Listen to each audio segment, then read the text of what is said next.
All right, Doctopus. I have to admit, I've been having a little too much fun with all the technology, and so today I want to introduce to you guys a couple of things that I have been using. First, you can see this window up here. This is my Screencastify, and what I've been doing is having my students screencast their presentations in order to share with one another. Now, we just did practice, but I will share some of those better samples with you guys. But we are going to be screencasting some more how-tos and presentations, and I can actually use this to fill in students who are absent or to assign homework for students. So Screencastify is a really nice thing. There are lots of other apps to screencast. This one is a Chrome extension, and I really recommend it. Anyway, so now I'm screencasting how to use Doctopus. Now the first thing you have to do is you actually have to add Doctopus to Google Drive. That's not very hard to do. Google it. All right. Now, I already have it, so when I come to add-ons, it's always here. This is one thing that tripped me up. But once you download it, it's always here. Now, the first time you add it or open it, it'll launch itself. But every successive time, you actually have to launch it. So I open my new Google Sheets, and I'm going to launch Doctopus. And I get my Doctopus add-on will pop up over here. And I also want to encourage you to always title your spreadsheet. This is something I jacked up at the beginning and it messed me up. You're going to title it the name of the assignment you're sending out to students. So this particular assignment is a Unit 8 poem. I don't put the class period in because I actually have it already organized into class periods. If it makes it more organized for you in your head, you can put the class period, you can put the date, whatever works for you. Now, you're going over here to select roster. That's the first thing you have to do. If you have Google Classroom, it'll populate those rosters in here for you with their email addresses already in here. I didn't. I actually had to manually put in my roster, but I already had spreadsheets of my rosters. You can copy and paste them in here. The thing that gets tricky though, I'm doing my honors class right now, I'm sharing documents with them, is that you have to put in their email addresses. So you'll see I already have their email addresses populated into this form. If you don't, you'll have to type in their email addresses manually.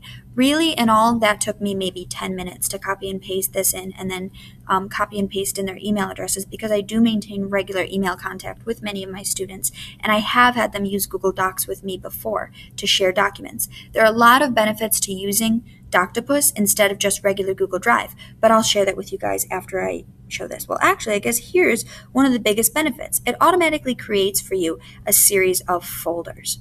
And you can choose which folders you want to use, and if you hover over a folder, it'll kind of explain to you what the purpose of that folder is. And you can make sure that you edit students, and it'll actually check that all students have been added to this list, and if there are any that are missing or whose email addresses don't work, it'll inform you here. Then I can update from Sheet if I need to change any email addresses or add or remove any students. I'm going to go on to how I want to share the files with my students, and it gives me a lot of really great options. I can share it individually all the same, where each student gets the exact same document. I can have differentiated, and it'll give me groups, and then each student will get their own individual document on a differentiated basis. I can do project groups where each group will get a document to share together, or I can create a single document that the whole class will use. Whole class documents get a little bit hectic when they're all editing. So I will show you how you can share a document with the whole class that they can't edit. That's one folder that's populated there already. For this project, it's going to be groups. Each student is getting an individual grade in literature circles, but they do share a group document. You can change how much the other students in the class outside of that group can access it.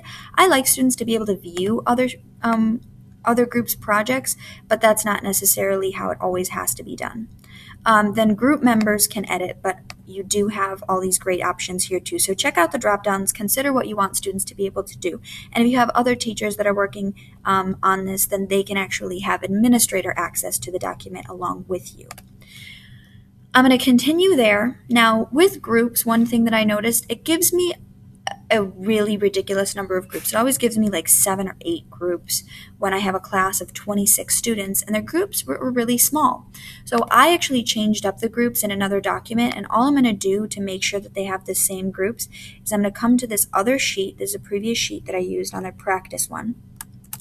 I'm going to copy and paste their groups into this column. Now, one thing I have to do here, and this is something I've jacked up before as well, now that I've changed the groups, I actually have to refresh that setting. So I have to go back and then forward again so that it recognizes that I've changed the groups from the settings that they had listed. If you are ever doing a differentiated document, whether it's groups or individual differentiated, you need to make sure to do that, or else it won't recognize the fact that you've changed the groupings for the students.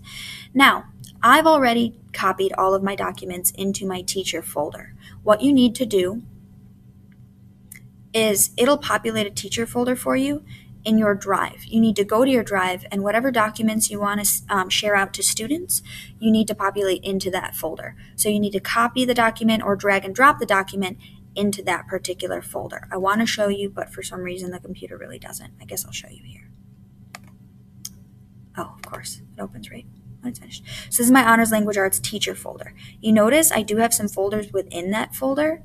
These folders are automatically created by Doctopus when you create a new assignment. After this assignment is created, it'll create another folder for me labeled with Unit 8 poem, and that's a really nice thing. So in here are all the documents that I want my students to be able to use. In the past, I've had them do written assignments in here, and so for that, it was a Unit 7 extended response question. What I did was I typed out the question, and then I put a box. You can, of course, have multiple questions here and multiple boxes. Then I shared that out using Doctopus, and the students typed their answers into this box. And the nice thing about that is as soon as the students type in their answers, it's populated back into this folder for you. So if I go into my Unit 7 extended response folder, you see that each student's response is here. And if I click on it, I can see their response, and I can actually access when they edited, what edits they made, etc. And I will show in another thing, Goobrix. For some reason, Goobrix isn't popping up here. Normally it would. But Goobrix is another Chrome add-on you can use, and that's a really nice thing as well that works with Doctopus. Anyways, back to my current Doctopus. I'm selecting which poems to put with which group. I have all my documents in my teacher folder here. If it says document, that's something that I can send to them. You can also send to them sheets, you can send to them slides, and you can send entire folders, but I think it works best to send one item at a time as opposed to sending an entire folder. So once I've done that, I will save and continue. I don't want to spend all the time that I'm going to spend thinking about who gets which poem here, but I'll save and continue, and then it will populate out that assignment to all of my students. And once they fill it in, it'll create its own folder, and I can access their responses, and it will actually automatically email me anytime they leave comments or respond to one another's comments in that document. Doctopus is a really nice thing to use for extended response assignment, to share assignments, because it doesn't blow up your email with students sharing documents with you, but you still have the organization system. One last thing I want to show about Doctopus are those folders, the organization system that it gives you.